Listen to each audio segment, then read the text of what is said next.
Welcome to your own channel carewell pharmacy, जहां हम B farm की पढ़ाई को बनाते हैं एकदम इजी और इंटरेस्टिंग। क्या आपको बायोकेमिस्ट्री समझ नहीं आती या फिर एग्जाम के लिए शॉर्ट और इजी नोट्स चाहिए? तो टेंशन बिल्कुल मत लीजिए। आज के इस एक्सप्लेनर में मैं आपको बायोकेमिस्ट्री की कंप्लीट 5 यूनिट्स बिल्कुल आसान लैंग्वेज में समझाने वाला हूँ, हिंदी और इंग्लिश के एक परफेक्ट मिक्स में। इसे एंड तक जरूर देखिएगा, क्योंकि ये एक्सप्लेनर एग्जाम में अच्छे मार्क्स स्कोर करने में आपकी बहुत हेल्प करने वाला है। तो चलिए सबसे पहले एक नज़र डालते हैं कि आज हम क्या क्या कवर करने वाले हैं। हमारी लिस्ट में है 1. Biomolecules, 2. Enzymes, 3. Bioenergetics, 4. Lipid and protein metabolism और 5. Nucleic acids. बस ये 5 टॉपिक और आपकी तैयारी पक्की। तो शुरू करते हैं अपनी सबसे पहली यूनिट से, बायोमॉलिक्यूल्स। अब सबसे पहला सवाल तो यही आता है ना कि आखिर ये बायोमॉलिक्यूल्स होते क्या हैं। देखिए, सिंपल शब्दों में कहें तो ये वो बेहद ज़रूरी केमिकल कंपाउंड्स होते हैं जो किसी भी जीवित शरीर के अंदर मौजूद होते हैं। आप इन्हें हमारी बॉडी के फाउंडेशनल ब्लॉक्स भी कह सकते हैं। इन बायोमॉलिक्यूल्स को हम मेनली 4 कैटेगरीज में बांट सकते हैं। पहला है कार्बोहाइड्रेट्स, जो हमें एनर्जी देते हैं। दूसरा, प्रोटीन्स, जिन्हें बॉडी बिल्डिंग का काम सौंपा गया है। तीसरा है लिपिड्स, जो हमारी बॉडी में फैट स्टोरेज का काम करते हैं। और चौथा है न्यूक्लिक एसिड्स, जैसे कि हमारा डीएनए और आरएनए। एग्जाम में बस इन चारों के नाम और उनके ये सिंपल काम याद रखिएगा, बहुत हेल्प मिलेगी। और अगर आपको कोई एक पॉइंट हमेशा याद रखना है तो वो ये है, biomolecules are essential for life processes. ये एक बहुत ही क्रूशियल और सिंपल लाइन है। एग्जाम में इस एग्जैक्ट फ्रेज को लिख कर आइएगा, मार्क्स एकदम पक्के हैं। चलिए, बिल्डिंग ब्लॉक्स तो हमने देख लिए, अब बात करते हैं उन मॉलिक्यूलर वर्कर्स की जो शरीर में असली काम करते हैं। Unit 2, enzymes. तो ये एंजाइम्स क्या हैं? बेसिकली ये बायोलॉजिकल कैटलिस्ट्स होते हैं। इनका मेन काम होता है हमारी बॉडी के अंदर होने वाले केमिकल रिएक्शंस की स्पीड को बहुत तेज कर देना।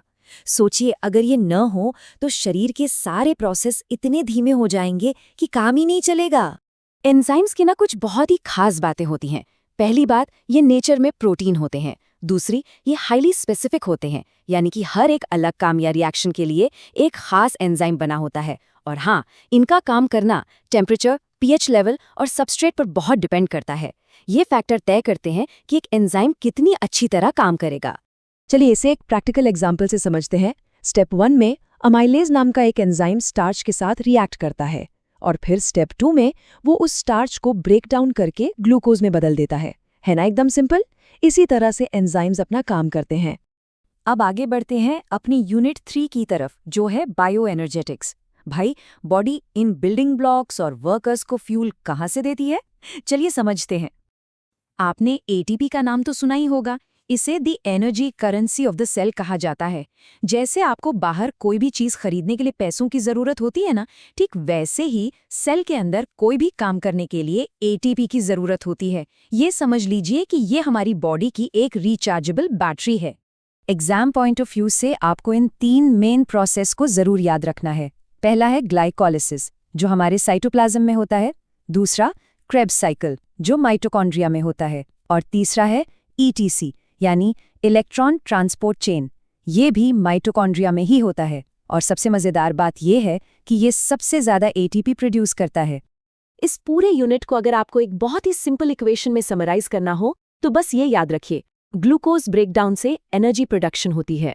ये एक लाइन आपको बायोएनर्जेटिक्स का मेन गोल कभी भूलने नहीं देगी। नेक्स्ट अप है हमारी unit 4, lipid and protein metabolism. इसे आप शरीर का एक रिसाइकलिंग सेंटर मान सकते हैं। इन दोनों पाथवेज के बीच का डिफरेंस बहुत ही क्लियर है। लिपिड मेटाबॉलिज्म में क्या होता है कि फैट्स को फैटी एसिड्स में तोड़ा जाता है, जिससे फाइनली हमें एनर्जी मिलती है। वहीं दूसरी तरफ प्रोटीन मेटाबॉलिज्म में प्रोटीन्स टूटकर एमिनो एसिड्स में कन्वर्ट हो जाते हैं। और इसी यूनिट में एक और बेहद क्रिटिकल प्रोसेस आता है, जिसे हम यूरिया साइकिल कहते हैं। ये असल में हमारी बॉडी का वेस्ट मैनेजमेंट प्लांट है। देखिए, हमारी बॉडी में जो अमोनिया बनता है वो काफी जहरीला यानी टॉक्सिक होता है। तो ये यूरिया साइकिल उस खतरनाक अमोनिया को यूरिया में कन्वर्ट कर देता है, ताकि वो आसानी से बॉडी से बाहर निकल सके। ये बहुत जरूरी प्रोसेस है। और फाइनली अब हम आ गए हैं अपनी आखिरी यूनिट पर, यूनिट 5, न्यूक्लिक एसिड्स, जो असल में हमारे जीवन का अल्टीमेट ब्लूप्रिंट है। यहाँ आपको डीएनए और आरएनए के बीच का डिफरेंस बिल्कुल क्लियर होना चाहिए। डीएनए हमारा जेनेटिक मटेरियल है और इसका स्ट्रक्चर एक डबल हेलिक्स की तरह होता है। दूसरी तरफ आरएनए, जो कि प्रोटीन सिंथेसिस में बहुत एक्टिव रोल प्ले करता है।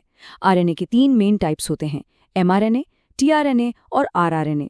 इन दोनों का काम भले ही अलग हो, लेकिन ये मिलकर बहुत शानदार तरीके से काम करते हैं। अब एक बहुत ही फाउंडेशनल कॉन्सेप्ट आता है, दिस सेंट्रल डॉगमा। ये वो प्रोसेस है जो डिसाइड करता है कि बॉडी में जेनेटिक इन्फॉर्मेशन आखिर कैसे फ्लो करती है। ये एक सीक्वेंस में चलता है।